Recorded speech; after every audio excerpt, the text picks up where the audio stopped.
Hey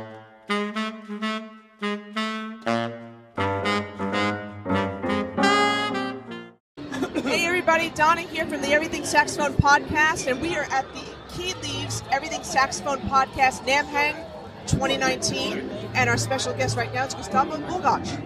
Hello everybody. Hello from NAMM Anaheim 2019. I know the rest of the country is freezing right now, but we are on 73 degrees. Outside, I'm freezing in here. It's wonderful. You should be here. If you couldn't come this year, you should come next year, because this is where everybody should be. It's networking. Yes. You get to meet people. You get to try stuff. Absolutely, I get to meet you. Yeah, here we go. Absolutely. You get to talk about what you're up to or what I'm up to. Right? Absolutely. Yes, and let's actually talk about that. Okay. So, you predominantly play klezmer music. You want to talk a little bit about that, some of the stuff that you've done and what's upcoming for you? There is no charm in klezmer, Donna.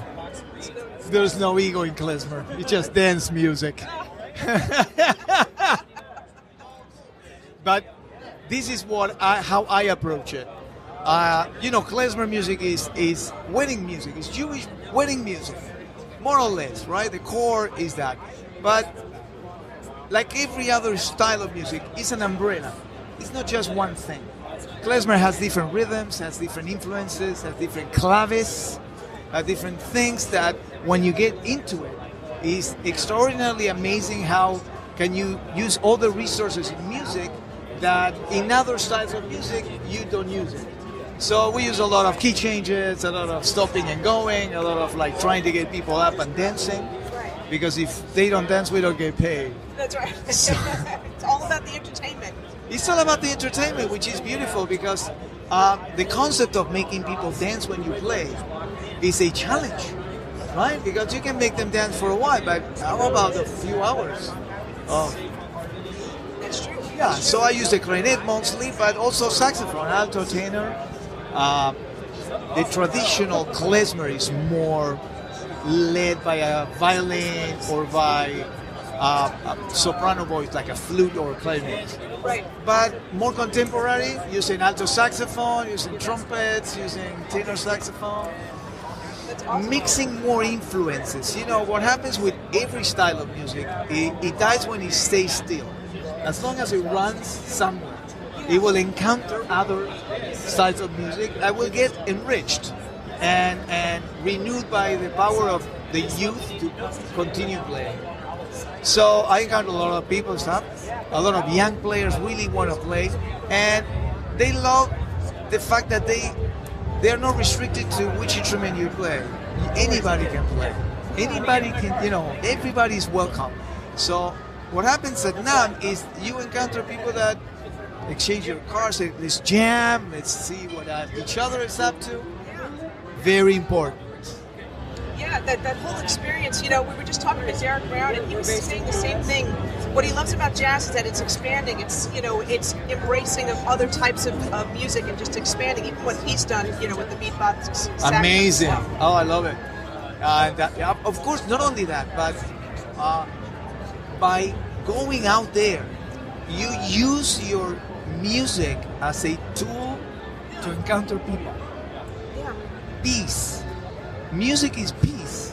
Even the hardest rock music is peace. Even if you swear, curse, or talk bad words on your lyrics, it comes through encouragement all the time. So you can never conceive being in the music industry without that humanistic. You're right. Everybody wants to help. I want my music to help people, to heal them, to gather them together. It's connection too. It's so interesting because people always think that these big name stars, these people that play all these great events, and all that kind of stuff, are distant, are not nice or whatever. But you know what? They're the nicest people. And when I got a little story for you. I moved to New York in '92, but to California in 1993, and in 1995 I started working as a House of Blues house band member. It was a small band because it was mostly blues. It was a quartet, and I got to be a house band. So I didn't tour. I stayed home, and we backed up artists who didn't have a band for showcasing. A lot of African artists. I played with everyone you can imagine, We did educational or shows. And I met a lot of people. And from the bottom of my heart, the best artists are the nicest people ever. Yeah. The nicest people ever. Yeah, that's true. You gotta be nice first, then you become a legend. But you talk to any one of your idols, if they still alive, and you find them embracing. They want to give you more than what you want to take from them, right? Yeah, they give They back. want to share the experience. Yeah. That's what makes them so precious, because they have no restrictions on passing you their experience. That is so rich. So if you're smart, you get it. The experience. You don't have to be on the tour bus for 25 years with the Duke Ellington band to absorb all. My mentor is Benny Maupin, and I am getting so much. He took me to play with Yusef Lateef, which was another amazing experience. But musicians should not be shy people, right? We just met. We just did. Yeah, and we are friends, because there's no other way. Yeah, this is a great conversation. We had a great conversation before we started, so this is just a continuation. Because of that. music is amazing. Yeah. And the new university comes from YouTube videos, Donna. Everybody publishes videos because you just can't keep it for yourself. You need a venue to get it out. So we used to wait for record deals, right? Yeah. We used to wait for opportunities. Not anymore. That's right. We don't wait anymore. The time of waiting, the time of relying on someone else is gone. You have to be independent. Yeah. You have to cultivate your true independent voice. You can make a record out of an iPhone. That's right. Yeah. Yeah. I had a Porta studio, 4 tracks on a tape, remember? I was really proud of it, but that was what we had then. I know, it really is crazy. We were saying beforehand, you were joking, but I do put out a lot of YouTube videos. We have this podcast, but you were saying that you didn't have videos growing up, but you'd be just looking at a picture of John Coltrane trying to figure it out. What was he doing after the picture? Trying to guess. My first saxophone lesson, we did not play. The teacher taught me how to slow down the record so I can transcribe what I wanted to transcribe. Interesting. Yeah. He said, here's how you drop an octave. This is how you drop a fifth. This is how you drop a fourth. We were really smart back then, but everything moved into a direction that, we need to reinvent ourselves. It's interesting that you're talking about this. We'll expand on it a little bit more. Nowadays, everything's just like right there. There's an app for that, right? Lovely app. AnyTune Plus. I love it. Yeah, which is great. But the thing, though, is that back then we had to be creative because we didn't have that stuff. We had cassettes, we had LPs, and the LPs are back, don't get me wrong, but, kids wouldn't necessarily slow down an LP right now. There's an app to do that, Exactly. You know what I've done for a long time? In Argentina, I couldn't go to any music school, so I was taking private lessons. So I had a woodwind lesson, a piano lesson, and composition, arrangements. It was like going to university, but private, one-to-one. Now I'm thinking back, and I'm like, so great. It was just for me. Well, yeah. I just but it wasn't easy. The close method, I had to harmonize every exercise. You go through my pages, and you go like, you harmonized all this? Not only harmonize, how to play it, and record it on a digital recording back then. My 4-track, I had a MIDI, a sequencer. Remember? So I would sequence the harmony, and then record it on a tape, and bring the tape to my music class. Wow! Oh my gosh! And it was a lot of work. Then albums, Kind of Blue. You open My Kind of Blue, and all the charts will drop. We had to chart the album. Transcribe. Let me see the charts. It was really hard, but it was fantastic. Because once you transcribe something, it's in you. Yeah. It's within you. Transcribe. You can see within you. It's amazing, isn't it? Yeah. You realize how come I know it? Absolutely. Oh my gosh. Okay, we can go on forever, but I want to point out one thing that's in my hand before I forget. So, Cerari. Cerari reeds from Argentina. Very boutique very small, boutique, amazing, old school reeds. Everybody loves them. Give it a try. Sirari USA. Or send me an email. I'll send you some boxes. They're not expensive at all, actually cheaper than the regular brands. And really great. Really great. And that's it. No more promotion. You've been playing on one, I'm sure. Yeah, I'm playing on one. I'll show you. You want me to show you now? Yes, let's do that. Okay, great. One blow speaks louder than anything else.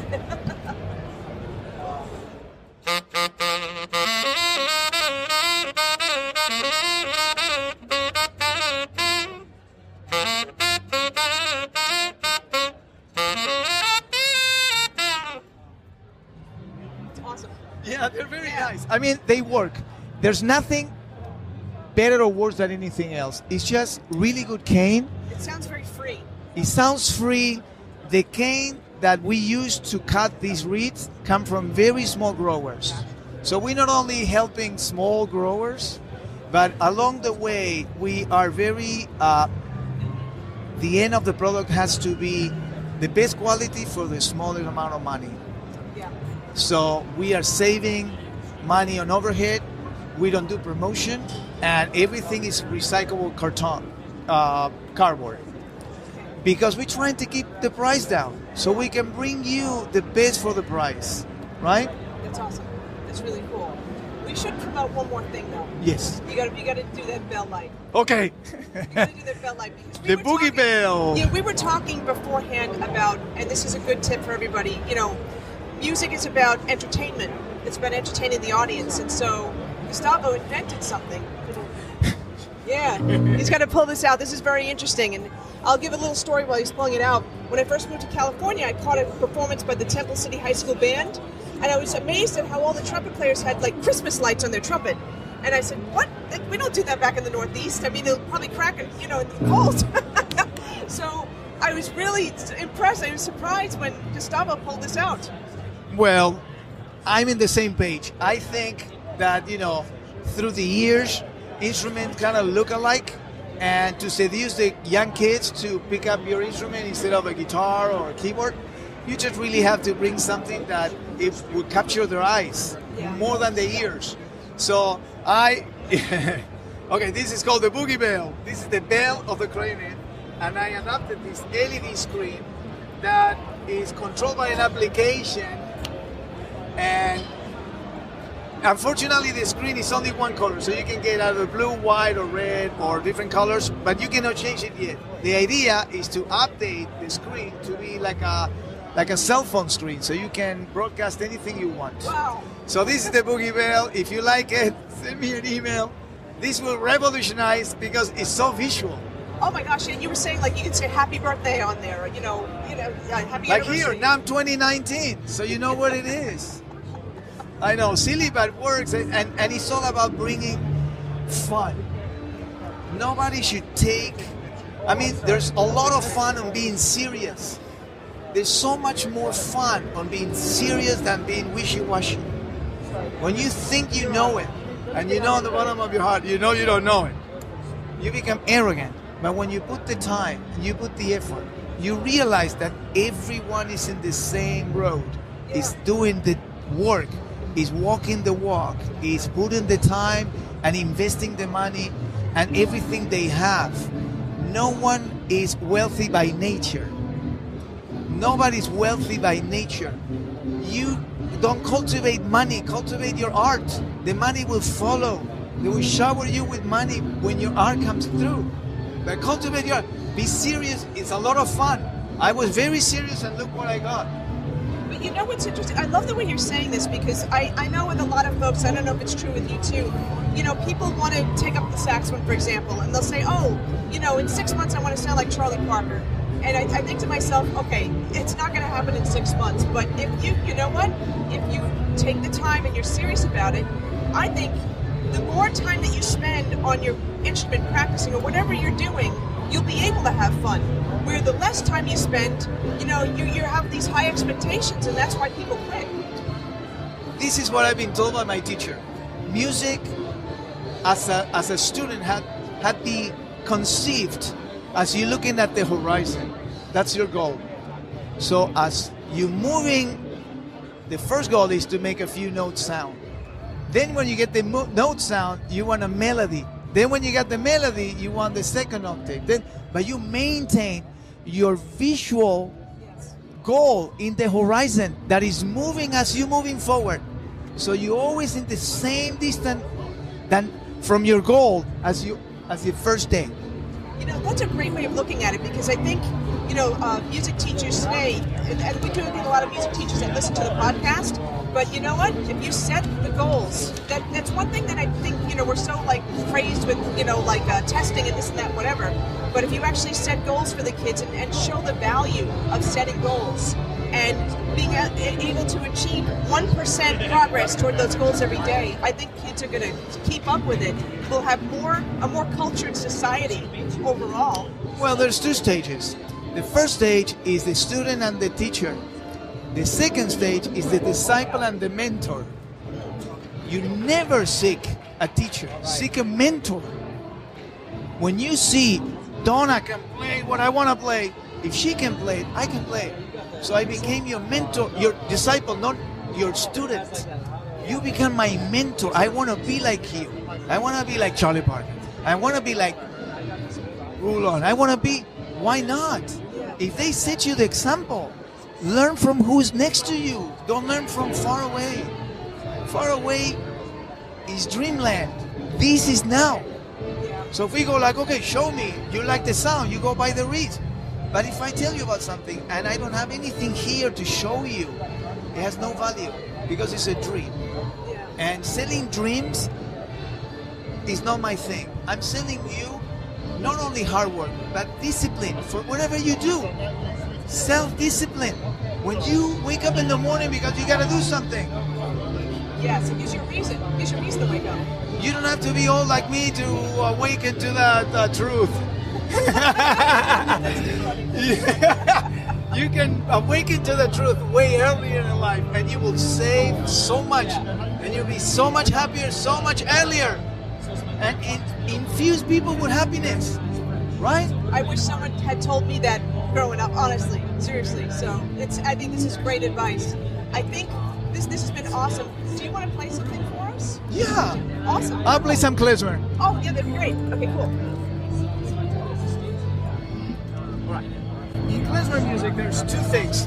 One is a slow. I'm gonna show you two different claves on the klezmer. The first one's called the 2-1, and it's more Sephardic, more like Mediterranean. And the clave goes like 2, 1, 2, 1, 2, 1, 2, 1, and the melody should be like.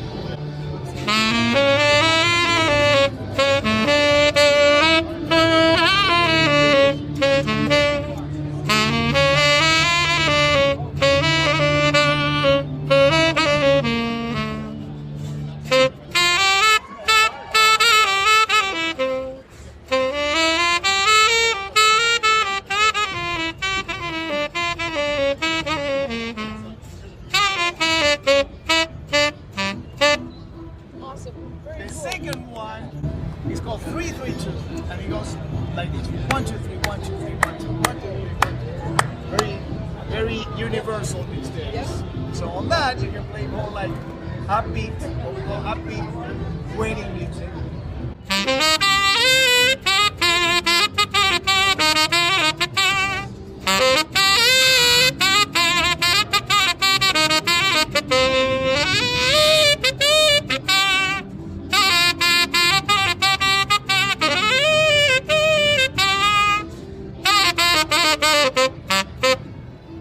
For hours and hours and hours. Listen, Gustavo, thank you so much for sharing that. This is actually really cool because we've never had klezmer music on the show before. You know, so this Wonderful. This is great. I'm an arrowhead. I'm an arrowhead. I come with a... But that's what I am so proud of. I grew up in a Jewish community in Argentina, and the worlds of European music and Latin music collided there. And it became something beautiful that I love sharing with people.